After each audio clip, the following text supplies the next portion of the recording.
Where are you on the scale? Are you on the higher end where you have a big back and belly and there are no visible abs? Or are you a bit lower on the scale where you kind of have a flat tummy but there's no real definition yet? Regardless of where you are, if you want visible and defined abs for men, you want to be in the 12 to 18% body fat range. For women, you want to be 18 to 25% body fat. This is the sweet spot for abs where you can see visible definition, your abs will pop without having the negative side effects of having your body fat percentage being too low. To get abs, we need to attack this from two angles. You need to build muscle and lose fat so that you can see the muscle that you built underneath. Problem is, if you look up ab training online, the first thing that you're going to see is a bunch of P90X circuit endurance training, or you're gonna have the group of people that say, you don't need to train your abs, just do compound lifts. Just train your core.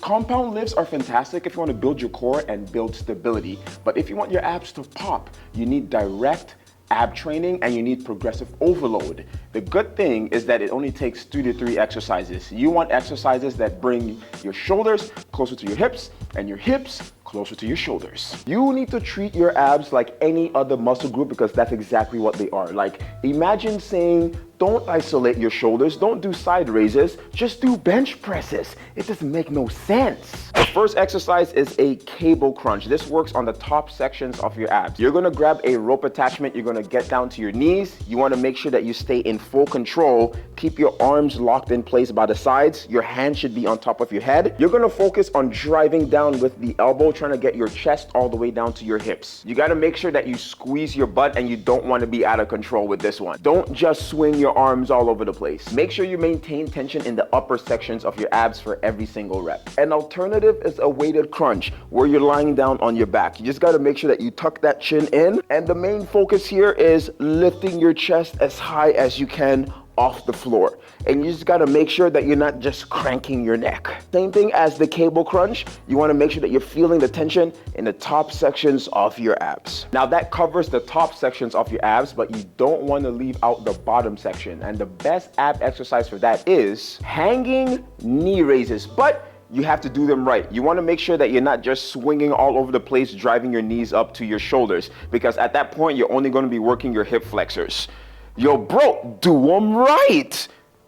Anyway, you want to make sure that you're curling your hips towards your shoulders. Think, show your butt to the wall. Exactly like that. Nice butt, bro. A great alternative is a straight arm leg raise, maintaining that control, curling those hips up. Or even one of those captain's chair bent arm raises. Or you can even do knee raises on the ground. You just need to make sure that you're lifting your chest off the ground, chin down, push your belly button into the floor.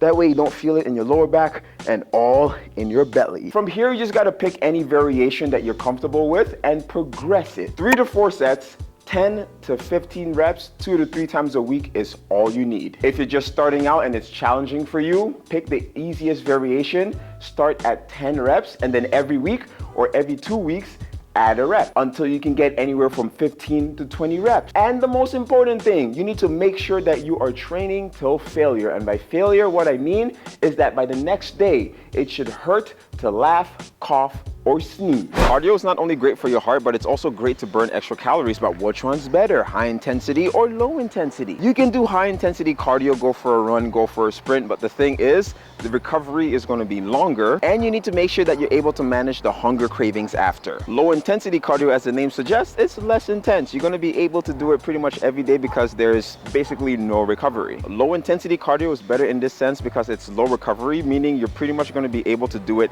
every single day if you want it. And you're not going to be as hungry. Like, the easiest thing that you can do is what I'm doing right now, just going for a walk. 30 minutes is good enough, but do whatever type of cardio that you like or the one that you hate the least. Going for a walk outside is fantastic because, you see fresh air, you get to see the sights, and you can also take a mental break from life. Now you can train your abs all you want, but if you're not controlling your nutrition, controlling what you're putting in your mouth, you will never get to see what you built underneath the fat. I guess that's why they say abs are built in the kitchen. I guess there's some truth to that. Multiply your body weight by by 10 or 11, this is going to give you the range of calories that you need to eat every single day. You don't have to be right on the dot. Being a few calories off is completely fine, so relax. Now multiply your body weight by 0.8 to 1. This is how much grams of protein you need to be eating every single day. If you're on the bigger side, this equation doesn't apply to you, because I can't imagine if you're like, say, 350 to 400 pounds eating 400 grams of protein a day. You're gonna get sick. So if you're more on the fatter side, you have a lot of fat on you, you can use your goal body weight, or you can use your lean body mass. If you're not used to eating a lot of protein, it's gonna be hard in the beginning to get in that much protein, because you're gonna feel full pretty much all the time. The easiest thing you can do, start and finish your day with protein. Let's say you're eating 3 meals a day. You need to have at least one protein source in each of those meals. You might even need to supplement with protein shakes and bars if you need a lot of protein. Quick tip, a good protein bar or protein shake has at least 20 grams of protein per scoop or 20 grams of protein per bar. Now your remaining calories can be filled up by fats and carbs. You can play around with the macros and pick a ratio that suits your lifestyle.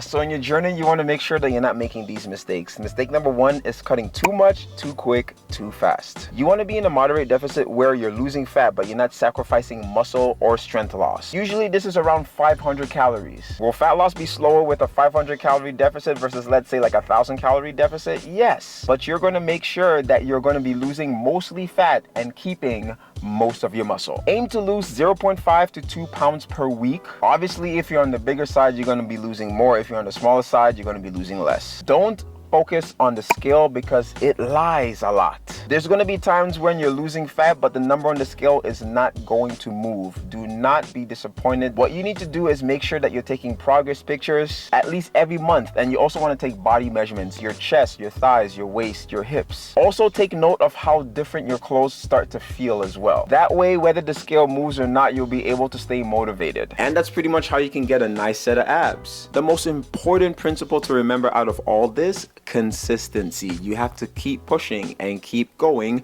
no matter what. Okay? Deal? Good. Peace out.